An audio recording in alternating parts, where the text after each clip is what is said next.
ദേഷ്യം വന്നോ? വിഷ്ണുവിനെ സ്മരിക്കണത്രേ. ദേഷ്യം വന്നോ? വിളിച്ചു ഷണ്ഡനെ അമൃക്കനെയും. ഈ കുട്ടിയെ വേണ്ടാത്തത് ആരാ പഠിപ്പിച്ചത്? അവർ പറഞ്ഞു എന്നാ മൽപ്രണീതം. ഞാനല്ല പഠിപ്പിച്ചത്. അപ്പം അവൻ അടുത്ത ആൾ നോക്കി, പിന്നെ ഞാനാണോടാ? മൽപരപ്രണീതം. ഇവനും അല്ലാട്ടോ. മൽപ്രണീതം ന പരപ്രണീതം സുതോപദത്യേഷ തവേന്ദ്രശത്രോ. ഇവൻ വന്നത് ഈ ബുദ്ധിയും കൊണ്ടാണ്. അപ്പോൾ ഉടനെ ചോദിച്ചു, ഈ വക്രബുദ്ധി എവിടുന്ന് കിട്ടി പ്രഹ്ലാദ നിനക്ക്? നിന്റെ ഉള്ളിൽ ഇത് എവിടുന്ന് കിട്ടി? പ്രഹ്ലാദൻ പറഞ്ഞു, അച്ഛാ, ഞാൻ ദേഹമാണെന്ന് കരുതുക, താൻ ഭഗവാനേക്കാൾ ശ്രേഷ്ഠനാണെന്ന് കരുതുക, വിഷയങ്ങളിലാണ് സുഖം എന്ന് വിചാരിക്കുക, ഇതാണ് യഥാർത്ഥത്തിൽ വിപരീത ബുദ്ധി. പ്രഹ്ലാദൻ പറഞ്ഞു കൊടുക്കുക, ഭഗവാനിൽ മനസ്സുറപ്പിച്ച് അതാണ് സൽബുദ്ധി. അതുകൊണ്ട് അതിനേക്കാൾ മഹത്തായിട്ട് വേറെ ഒരു കാര്യമില്ല അച്ഛാ എന്ന് പറയുമ്പോൾ ഇവനെ ഇനി കൊന്നുകളയണമെന്നാണ്. ഇവനെ ഇനി കൊന്നുകളയണം, ഇവനെ ഇനി വെച്ചിരുന്നാൽ ശരിയാവില്ല. ഒരു കുഞ്ഞിനെ കൊല്ലാൻ വേണ്ടി, 5 വയസ്സായ ഒരു കുട്ടിയെ കൊല്ലാൻ വേണ്ടി എന്തൊക്കെ വഴിയാ നോക്കിയത്. ഹിരണ്യകശിപുലെ കഥയൊക്കെ കേട്ടിട്ടില്ലേ? നമുക്ക് അതിന് വിട്ടുപോകാം അല്ലേ? ഏതെല്ലാം രീതിയിൽ നോക്കിയിട്ടും ആ കുട്ടിയെ കൊല്ലാൻ സാധിച്ചില്ല. ഹോളിക എന്ന് പറഞ്ഞിട്ടൊരു സഹോദരി ഉണ്ടായിരുന്നു, ഇത്ര അഗ്നിയിലൊന്നും ദഹിക്കാത്തത്. പക്ഷേ എന്തു പറ്റി? പ്രഹ്ലാദനെ കയ്യിലെടുത്ത് ആ തീയിലേക്ക് പ്രവേശിച്ചപ്പോൾ അവൾ കഴിഞ്ഞു, അവളുടെ പണി കഴിഞ്ഞു അല്ലേ? കാരണം ഇവിടെ പ്രഹ്ലാദൻ ഭഗവാന്റെ മടിയിലാണ് ഇരിക്കുന്നത് അല്ലേ? പൂർണ്ണത്രശൻ്റെ മടിയിലിരുന്നാൽ പിന്നെ എവിടുന്ന് ഭയം? പിന്നെ ആർക്ക് എന്ത് ചെയ്യാൻ പറ്റും അല്ലേ? മടിയിൽ നിന്ന് തെറ്റി ഇരുത്തണ്ടേ അല്ലേ? അതാണ്.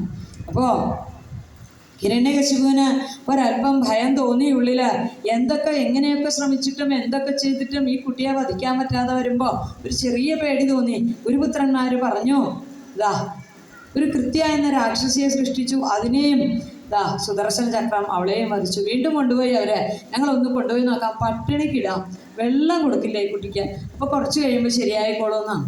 അവിടെ ഒരു ദിവസം ഷണ്ഡനും അമർക്കനും ഗുരുകുലത്തിലില്ലാത്ത ഒരു ദിവസം കുട്ടികളെല്ലാവരും ചെന്ന് കൂടിയിരുന്നു പ്രഹ്ലാദൻ്റെ അടുത്ത്. എന്നിട്ട് പ്രഹ്ലാദനോട് പറഞ്ഞു, പ്രഹ്ലാദ, നീ എന്തിനാ ഇത്രയ്ക്ക് വിഷമിക്കണത്? എത്ര ദിവസമായി നിനക്ക് ഇത്തിരി ഭക്ഷണം തന്നിട്ട്? നീ ഒരു തുള്ളി വെള്ളം കുടിച്ചിട്ട് എത്ര ദിവസമായി പ്രഹ്ലാദ? നീ എന്തിനാ ഇങ്ങനെ വിഷമിക്കണത്? നിന്നോട് പറഞ്ഞില്ലേ അച്ഛൻ്റെ കാലം കഴിഞ്ഞാൽ നിന്നെ ആ സിംഹാസനത്തിൽ ഇരുത്താന്ന്? നീ അതുവരെ ക്ഷമിച്ചൂടെ പ്രഹ്ലാദ നിനക്ക്? എന്നിട്ടോ അച്ഛൻ്റെ കാലം കഴിയുമ്പോൾ നിനക്ക് ആ സിംഹാസനത്തിൽ ഇരിക്കാം, എല്ലാവരെ കൊണ്ട് നാമം ജീവിപ്പിക്കാം, പിന്നെയോ നിനക്ക് നാമം ജപിക്കാലോ, അതുവരെ ഒന്നും ക്ഷമിക്കുമെന്ന് പറഞ്ഞപ്പോൾ പ്രഹ്ലാദൻ കുട്ടികളോട് പറയാ, ഇത് റിട്ടയറായിട്ട് കണ്ണും കാതും പോയി കാലും കയ്യും വയ്യാണ്ടാവുമ്പോൾ ചെയ്യേണ്ട കാര്യമല്ല. പിന്നെയോ കൗമാരേ ആചരേൽ പ്രാജ്ഞോ ധർമാൻ ഭാഗവതാനിഹ ദുർലഭം മാനുഷം ജന്മ തദപ്യധ്രുവമർത്ഥതം. അങ്ങനെയാണ് പറഞ്ഞത് പ്രഹ്ലാദൻ അല്ലേ? കുട്ടിക്കാലത്ത് തന്നെ ഭഗവത് ഭക്തിയാകുന്ന ധർമ്മം പാലിക്കണം. മനുഷ്യജന്മം എന്ന് പറഞ്ഞാൽ അത് ദുർലഭമാണ്, അസ്ഥിരമാണ്, ചഞ്ചലമാണ്. അടുത്ത ശ്വാസം ഉണ്ടോ എന്ന് ഉറപ്പുണ്ടോ? അടുത്ത ശ്വാസം എടുക്കാൻ പറ്റുമെന്നല്ലേ? നിശ്വാസോ നഹി വിശ്വാസ. അടുത്ത ശ്വാസം ഉണ്ടോ എന്ന് വിശ്വാസമില്ല. പിന്നെ ഈ വയസ്സാം കാലത്തേക്ക് ഇത് മാത്രം വയസ്സാം കാലത്തേക്ക് വയ്ക്കും, ബാക്കിയെല്ലാം ചെയ്യും. എന്നിട്ട് ഇത് മാത്രം ചെയ്യാൻ പറ്റാണ്ട് തീരുകയും ചെയ്യും ജന്മം. അങ്ങനെയാണ് ഉണ്ടാവുക. അപ്പോൾ ഏത് കാലം വരെ ജീവിക്കും? ഇവിടെ പറയാണ് ഭാഗവതത്തിൽ, നമ്മളൊന്നും ചെയ്യാതെ ദുഃഖം വരണം അല്ലേ? ജീവിതത്തിൽ സുഖം കിട്ടാൻ വേണ്ടി പ്രവർത്തിച്ചിട്ട് ഒരു കർമ്മവും ദുഃഖം ഉണ്ടാവാൻ വേണ്ടി ചെയ്യണില്ല. പക്ഷെ എന്ത് പറ്റണോ? ദുഃഖമാണ് വന്നു ചേരണത്.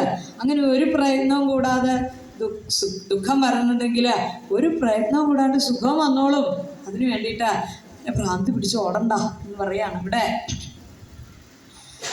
എന്തായാലും ഇവിടെ പകുതി ആയുസിനെ കുറിച്ചൊക്കെ പറയാനുണ്ട്. എന്തായാലും നമുക്കതൊന്നും വേണ്ട. അങ്ങനെ പ്രഹ്ലാദൻ പറഞ്ഞു കുട്ടികളോട്, തസ്മാൽ സർവേഷു ഭൂതേഷു ദയാം കുരുത സൗഹൃദ ആസുരം ഭാവമുന്മുച്യ തഥാ തുഷ്യത്യദോക്ഷജ. ഇവിടെ പറഞ്ഞു ഭഗവാൻ അന്തര്യാമിയാണ്, അത് കാരണം എല്ലാവരുടെ ഉള്ളിലും ഭഗവാനാണ്. അതുകൊണ്ട് എല്ലാവരിലും ദയ കാണിക്കൂ, മനസ്സിൽ നിന്ന് അസുരഭാവം എഴുതെറിയൂ. കുട്ടികൾ ചോദിച്ചു, പ്രഹ്ലാദ, ഇതെങ്ങനെ നിനക്ക് ഈ ബുദ്ധി കിട്ടി? കാരണം ഞങ്ങളും നീയൊക്കെ ഒരുപോലെയല്ലേ ഇവിടെ പഠിച്ചത്? ഇവരിങ്ങനെയല്ലല്ലോ പഠിപ്പിച്ചത്. നീ എന്താ ഇതിനൊക്കെ എതിര് പറയണത്? നീ ഇത് എവിടുന്നാ പഠിച്ചത്? നിന്നെ ഇത് ആരാ പഠിപ്പിച്ചത്? നിന്നെ ഇത് എപ്പോഴാ പഠിപ്പിച്ചത് പ്രഹ്ലാദ? ഇതൊക്കെ കേട്ടപ്പോൾ ഞങ്ങൾക്ക് ഉറപ്പ് തോന്നണു നീ പറയണതാ ശരി, ഇവർ പറയണതൊക്കെ കളവാണ്, ഇതൊക്കെ നുണയാണെന്ന് തോന്നണോ എന്ന് പറയുമ്പോൾ ഇതാ പ്രഹ്ലാദൻ കാര്യം പറഞ്ഞു. നാരദ മഹർഷിയാണ് എനിക്കിതൊക്കെ പറഞ്ഞു തന്നത്. അപ്പം അതുകൊണ്ട് ഇതാ അവിടെ തിരിച്ചു വരുമ്പോൾ എന്താ അവിടെ കാണുന്നത്? കൂട്ടനാമജപ. എല്ലാവരും കൂടി ഒന്നിച്ചിരുന്നു. ഒരാളെ നാമം ജപിക്കാതിരിക്കാൻ വേണ്ടി പട്ടിണിക്കിട്ട് കെട്ടിയിട്ട് ഭക്ഷണം കൊടുക്കാണ്ട് കെട്ടിയിട്ടപ്പോ ഇപ്പൊ എന്തു പറ്റി? എല്ലാവരും നാമം ജപിക്കണം അല്ലേ? ഓടിവാ ഓടിവാവാ കണ്ണാ ഓടക്കുഴലൂതി കാടെല്ലാം വയ്യത്തേടി വെല രാമനും ബാലരുമാ വേദാന്തത്തേൻ കുഴമ്പേ എൻ്റെ അമ്പാടി തന്നിലുള്ള കൊച്ചു കണ്ണനെ കണ്ടിടുകിൽ ജന്മസഫലമാവും നരജന്മം സഫലമാവും. അതാണ് എല്ലാവരും പാടിക്കൊണ്ടിരിക്കണു അവിടെ. ഇത് കണ്ടപ്പോൾ ചണ്ടാമർക്കന്മാർ വിചാരിച്ചു, എന്താ ഇതൊന്ന് കണ്ടാൽ മതി ഹിരണ്യകശിപു, തീർന്നു പരിപാടി അല്ലേ? എത്രയും വേഗം കൊണ്ടുപോയി കൊടുക്കണം. ഒരാളെ നേരെയാക്കാൻ വേണ്ടി പിടിച്ചു കെട്ടിയിട്ട് അവനിപ്പോൾ എല്ലാവരെയും നശിപ്പിക്കണം എന്നാണ്. കൊണ്ടുപോയി കൊടുത്തു. ഹിരണ്യകശിപുവിൻ്റെ മുമ്പിലേക്ക് കൊണ്ടുപോയി പ്രഹ്ലാദനെ ഇട്ടിട്ട് പറഞ്ഞു, ഞങ്ങളെ കൊണ്ടാവില്ല, ഇനി അവിടുന്ന് എന്താണെന്ന് വെച്ചാൽ ചെയ്തോളൂ. അവൻ അവിടെ എല്ലാ കുട്ടികളെയും ചീത്തയാക്കും, എല്ലാ കുട്ടികളെയും അവൻ ചീത്തയാക്കും. എല്ലാ കുട്ടികളും നാമം ജപിക്കാൻ തുടങ്ങി. അപ്പോൾ ഹിരണ്യകശിപുവിന് ദേഷ്യം വന്നു. ഹേ ദുർവിനീത മന്ദാത്മൻ കുലഭേദകരാധമ നേഷ്യത്വാദ്യമക്ഷ, ഇപ്പം തന്നെ ഞാൻ നിന്നെ ആ യമൻ്റെ പുരിയിലേക്ക് വിടുന്നുണ്ട്. ഒരു നിമിഷം പോലും നിനക്കിനി ആയുസില്ല എന്ന് പറഞ്ഞു. എന്നിട്ട് ചോദിച്ചു, എൻ്റെ പേര് കേട്ടാൽ ഈ 14 ലോകത്തിൽ എല്ലാവരും മറയ്ക്കും, നീ ആരുടെ ബലത്തിലാ ഇങ്ങനെ പറയണത്? പ്രഹ്ലാദൻ പറഞ്ഞു ഹിരണ്യകശിപുവിനോട്, അച്ഛാ ഇപ്പോഴെങ്കിലും അവിടുന്ന് ഇതെല്ലാം ഉപേക്ഷിച്ച് അസുരഭാവം വിട്ട് ഭഗവാനെ ചെന്ന് തപസ് ചെയ്യൂ, ഭഗവാന്റെ പാദത്തിൽ വീണ് ക്ഷമ ചോദിക്കൂ. ആ ഭഗവാൻ അവിടുത്തെയോട് ക്ഷമിച്ച് ഇതുവരെ ചെയ്തതെല്ലാം ക്ഷമിച്ച് അവിടുത്തെ ചേർക്കും കൂടെ. അതുകൊണ്ട് ഇപ്പോഴെങ്കിലും പോവൂ എന്ന് പറഞ്ഞപ്പോഴാണ് ദേഷ്യം വന്നത്. ഈ 14 ലോകത്തിലും ഒരാൾ എൻ്റെ മുമ്പിൽ നിൽക്കാത്തപ്പോൾ നിനക്ക് എൻ്റെ മുമ്പിൽ നിന്ന് ഇങ്ങനെയൊക്കെ സംസാരിക്കാൻ ആരാടാ നിന്റെ ബലം? ഉടനെ പറഞ്ഞു, ന കേവലം മേ ഭവദസ്സരാജൻ സവൈ ബലം ബലിനാം ചാപരേഷാം പരേവരേമി സ്ഥിരജംഗമായേ ബ്രഹ്മാദയോ യേന വശം പ്രണീതാച്ച. ഇത് മഹാരാജാവേ എന്നാണ് വിളിച്ചത്. മഹാരാജാവേ, ഇത് എൻ്റെ ബലം മാത്രമല്ല, അങ്ങയുടെയും അന്യന്മാരുടെയും മായയുടെയും ബ്രഹ്മ മഹേശ്വരന്മാരുടെ എല്ലാ ബലവും ആ ഈശ്വരനാണ്. ആ ഈശ്വരനാണ് സർവശക്തൻ. ആ ശക്തിയുടെ ഏക സ്രോതസ്സല അതാണ്. ആ പരമാത്മാവിൻ്റെ ശക്തി കൊണ്ടാണ് നമ്മളെല്ലാവരും ചലിക്കണത്. നമ്മുടെ എല്ലാം ബലം ആ ഭഗവാനാണ് എന്ന് പറഞ്ഞ് ദേഷ്യം വന്നു. വ്യക്തം തം മർത്തുകാമോസി, നീ ഇപ്പം തന്നെ കൊല്ലും, എന്നെ ഞാൻ ഇപ്പം തന്നെ കൊല്ലും, നീ മരിക്കേണ്ടവനാണ്. എല്ലാ അതിരുകളും ലംഘിച്ചു കഴിഞ്ഞു. എൻ്റെ മകനാണ്, എന്നിട്ട് നീ എന്നെ ഉപദേശിക്കണോ ഇവിടെ നിന്നിട്ട്? അല്ല, എൻ്റെ മകനല്ലേ നീ, എന്നിട്ട് നീ എന്നെ ഉപദേശിക്കുകയാണോ? അവസാന കാലം നിനക്കിതാ തീരാറായി. ആ സമയത്ത് നിന്റെ ബുദ്ധി ഇതായുമ്പോൾ ഇവിടെ വിപരീതമായി അല്ലെ? മരിക്കാൻ പോകുന്നവൻ പിച്ചുപേയും പറയണത് പോലെ അല്ലേ? മന്ദഭാഗ്യോക്ത മദന്യോ ജഗദീശ്വര വാസോ യദി സർവത്ര കസ്മാൽ സ്തംഭേന. ചോദിച്ചു, ഞാനല്ലാതെ വേറെ ഒരു ഈശ്വരൻ എവിടെ ഇരിക്കണോ നിന്റെ ഈശ്വരൻ? പ്രഹ്ലാദൻ ചൂണ്ടിക്കാണിച്ചു, സർവ്വദിക്കിലും ഉണ്ടെങ്കിൽ ഈ തൂണിലുണ്ടോ നിന്റെ ഈശ്വരൻ? പ്രഹ്ലാദനോട് ചോദിക്കുക. പ്രഹ്ലാദൻ കുട്ടിക്കാലം മുതൽ എല്ലാത്തിലും ഈശ്വരനെ കണ്ടവനാണ്, ഈശ്വരനെ കണ്ട് വളർന്നവനാണ്. അകത്തിരിക്കുന്ന ശ്രീകോവിലിരിക്കുന്ന ഒരു കല്ലിനെ തൊഴുത് അവസാനം ഏത് കല്ല് കണ്ടാലും അതിലെല്ലാം ഭഗവാനെ കാണാറാവണം എന്നാണ്. അതാണ് പോണതിൻ്റെ ലക്ഷ്യം. അങ്ങനെയാണ് വേണ്ടത്. ഒരു കല്ല് ക്ഷേത്രത്തിൽ വിഗ്രഹമായിട്ടിരുന്നാൽ അതിനെ തൊഴുത് അവസാനം ഏത് കല്ല് കണ്ടാലും അതിലെല്ലാം ഭഗവാനെ കാണാറാവണം. അതാണ് പ്രഹ്ലാദൻ ഇപ്പോൾ ആ അവസ്ഥയ്ക്കും ഉയരത്തിലെത്തി. എന്ത് കണ്ടാലും അതിലെല്ലാം ഭഗവാൻ പ്രഹ്ലാദനെ കാണുന്നു. ഞാനല്ല, വേറെ ഏത് ഈശ്വരനുണ്ട്? ഈ തൂണിലുണ്ടോ? പ്രഹ്ലാദൻ പറഞ്ഞു, ദൃശ്യതേ. എന്തേ ഈ തൂണിലില്ല? പ്രഹ്ലാദൻ പറഞ്ഞു, ദൃശ്യതേ. ഞാൻ കാണുമല്ലോ അച്ഛാ, നുണ പറയണോ? എങ്ങനെയാ ഹിരണ്യകശിപുവിന് തോന്നിയത്? ഇത്രയും പിച്ചുമയും പറഞ്ഞിട്ട് ഇപ്പം നുണ പറയണോ? കാരണം ഹിരണ്യകശിപു അതിൽ കാണുന്നില്ല ഭഗവാനെ. അപ്പോൾ ഉടനെ ഹിരണ്യകശിപുവിന് ദേഷ്യം വന്ന അനുഗ്രഹമായിട്ട് വാക്കുകൾ, നീ ആദ്യ വാളങ്ങനെ വലിച്ചൂരി. പ്രഹ്ലാദനെ കൊല്ലാൻ വേണ്ടിയിട്ടാണ് വാളൂരിയത്. പ്രഹ്ലാദന്റെ നേരെ ഒന്ന് നോക്കി. ഒരു നിമിഷം ഹിരണ്യകശിപുവിന് തോന്നി, ഇവൻ പറയുന്ന ഇവന്റെ ഈശ്വരൻ, ഹരേ നാരായണ, ഇവൻ പറയുന്ന ഇവന്റെ ആ ഈശ്വരൻ ഈ തൂണിലുണ്ടെങ്കിൽ ആ ഭഗവാനെ ആദ്യം കൊന്നാലോ? അല്ലേ? ആ ഭഗവാനെ ആദ്യം വധിച്ചാൽ എന്ത് ചെയ്യും? ഇവൻ എന്റെ കാലിൽ വരും. എൻ്റെ പാദത്തിൽ വീഴും ഈ കുട്ടി, പിന്നെ ഇവനാര് ബലം? അപ്പൊ പ്രഹ്ലാദനെ കൊല്ലാൻ വേണ്ടിയാണ് വാളൂരിയതെങ്കിലും ഒരു നിമിഷം ഹിരണ്യകശിപു ഖഡ്ഗം പ്രഗൃഹ്യോൽപതിതോ വരാസനാൽ സ്തംഭം തദാടാതിബലസ്വമുഷ്ടിന, തൻ്റെ കൈകൊണ്ട് ആ തൂണിൽ അങ്ങനെ ആഞ്ഞടിച്ചു. ആ നിമിഷം അണ്ടകടാഹം മുഴുവൻ അവിടെ ഞെട്ടിവിറച്ചു. ബ്രഹ്മാണ്ടം പൊട്ടിപ്പിളരുന്ന പോലെ ശബ്ദം. ആ സ്തംഭം അവിടെ പിളർന്നങ്ങനെ മാറി എന്നാണ്. അതിൽ നിന്ന് സത്യം വിധാതും നിജഭൃത്യഭാഷിതം വ്യാപ്തിം ച ഭൂതേഷ്വഖിലേഷു ചാത്മന അദൃശ്യദാത്യത്ഭുതരൂപമുദ്വഹൻ സ്തംഭേ സഭായാം ന മൃഗം ന മാനുഷം.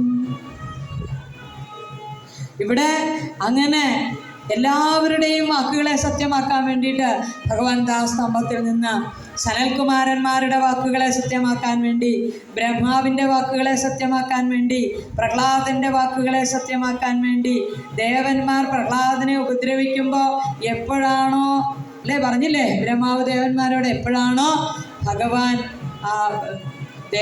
അസുരന്മാർ പ്രഹ്ലാദനെ, ഹിരണ്യകശിപ പ്രഹ്ലാദനെ ഉപദ്രവിക്കുന്നത്, അപ്പയാവതാരം ഉണ്ടാവും.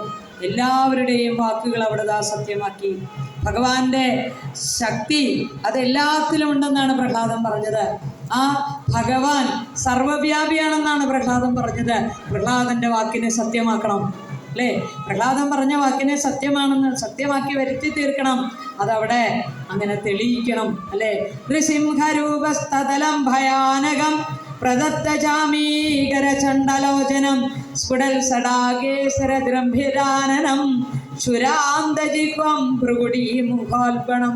ഇവിടെ മനുഷ്യനല്ല. ഹിരണ്യകശിപു നോക്കി, മനുഷ്യനല്ല, മൃഗമല്ല. ബ്രഹ്മാവിനോട് വരം ചോദിച്ചപ്പോൾ അവസാനം ചോദിച്ച കാര്യം പറയാൻ മറന്നു. എന്താണെന്നറിയോ അവസാനം പറഞ്ഞത്? അവിടുത്തെ സൃഷ്ടിയിൽപ്പെട്ട ഒന്നും എന്നെ വധിക്കരുത് എന്ന് ഹിരണ്യകശിപു പറഞ്ഞിരുന്നു. ഇവിടുത്തെ ബ്രഹ്മാവിൻ്റെ സൃഷ്ടിയിൽപ്പെട്ട ഒന്നുമല്ല ഇത്. ബ്രഹ്മാവിനെ സൃഷ്ടിച്ച ഭഗവാനാണ് അല്ലേ?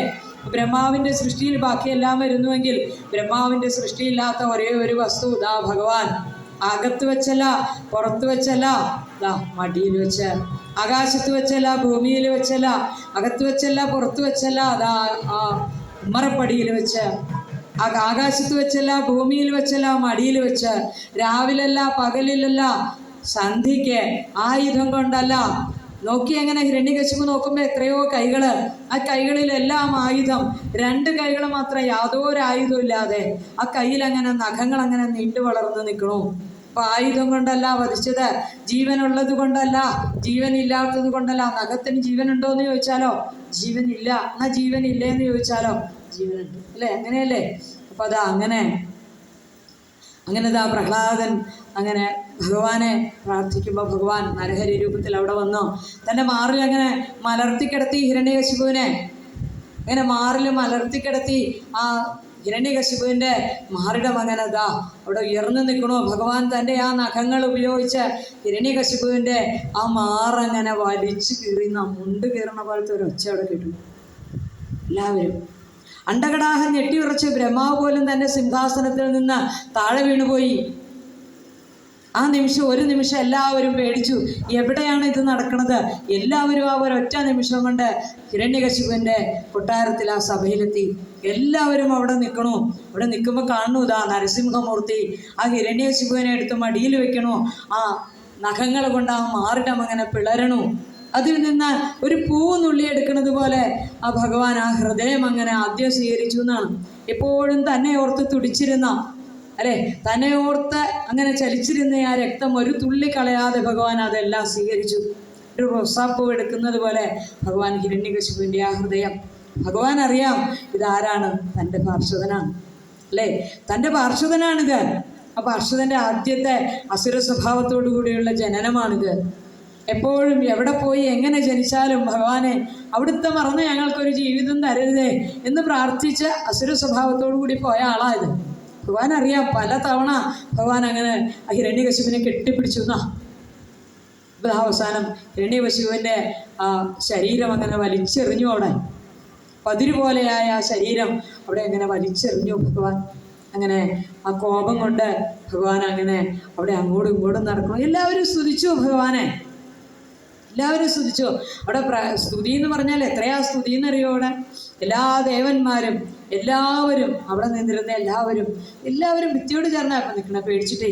എല്ലാവരും സ്തുതിച്ചു. എല്ലാവരുടെയും സ്തുതി ശ്രദ്ധിച്ചാൽ ഒരൊറ്റ ശ്ലോകമേ ഉള്ളൂ, രണ്ടാമതൊരു വാക്കില്ല അവിടെ.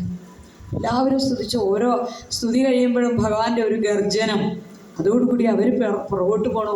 ലക്ഷ്മിയെ പോലും വിളിച്ചുകൊണ്ട് വന്നു അത്ര ബ്രഹ്മാവ്. രക്ഷ കിട്ടിയില്ല. ലക്ഷ്മി പറഞ്ഞു, ഞാനിങ്ങനെ ഒരാളെ കണ്ടിട്ടേ ഇല്ല, അറിയില്ല എനിക്ക് എന്ന് പറഞ്ഞ് ലക്ഷ്മിയും ഓടിയപ്പോൾ അവതാര ഉദ്ദേശം കഴിഞ്ഞു.